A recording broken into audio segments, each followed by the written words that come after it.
gudoomiyaha degmada Filto ay ku wehelinayeen qaar kamida mas'uuliyiinta degmada Filto ayaa waxa ay xadhiga ka jareen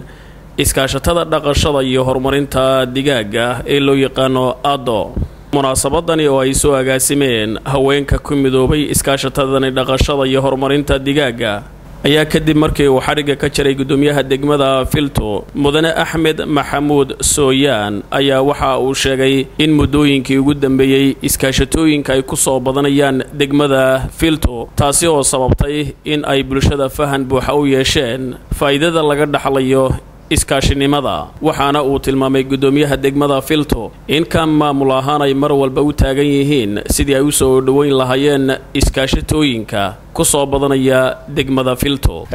maanta waxaan halkan xadhiga kaga jaray iskaashatada digaaga ee haweenka mataqaana ay ku midoobeen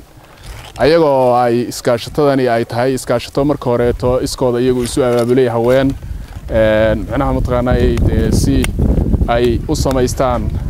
goob digaag ama mataqaana xarun digaag oo dhanna ay ukunta mataqaana digaag uu soo saaro ay ooga iibiyaan magaalada maadaama magaaladu ukun ay u baahan tahay fresh dhanka kalena inay noloshooda wax ka bedelaan oo mataqaana dhaqaalo ay ka helaan ay u samaysteen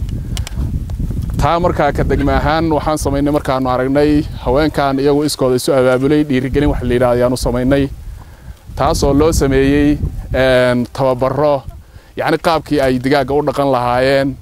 Marwa Canab Maxamed oo ah gudoomiyaha iskaashatadani dhaqashada iyo horumarinta digaaga ayaa waxa ay tilmaantay in isbedel nololeed ku yimid kadib markii ay qaar kamid ah haweenka ku nool magaalada Filto ay ku midoobeen iskaashatadani waxaana ay tilmaantay in ay diyaar u yihiin sidii ay u tayin lahaayeen cadka iyo waliba ukunta digaaga. kadib iskaashatada sayta markaan nahay waxa gacan ugu siiyay xagga dawladda xafiiska iskaashatada iyo hay'adda BCA waxaan rajaynaynaa sidaan u howlgalnay maadaama nahay dad dumar ah iyaga isxilqaamay xoogooda iyo muruqooda iyo hantidooda isku darsaday maadaama nahay waxaan rajaynaynaa sidaan iskugu darsanay waxa anaga inaan ugu marin keeno.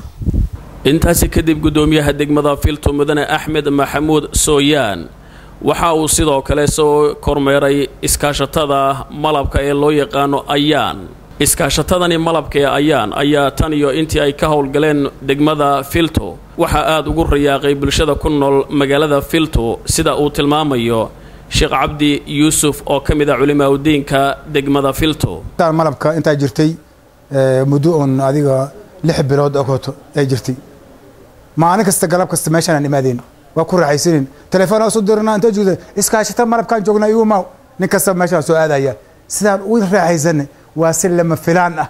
saan ku raaxaysan kuwa ay ka shaqeynayeen way ku raaxaysan magaalada dhanba ku raaxaysatay waa nimca Ilaahay. Maxamed Xasan Xaashi telefishinka caalamiga ESTV magaalada Filto.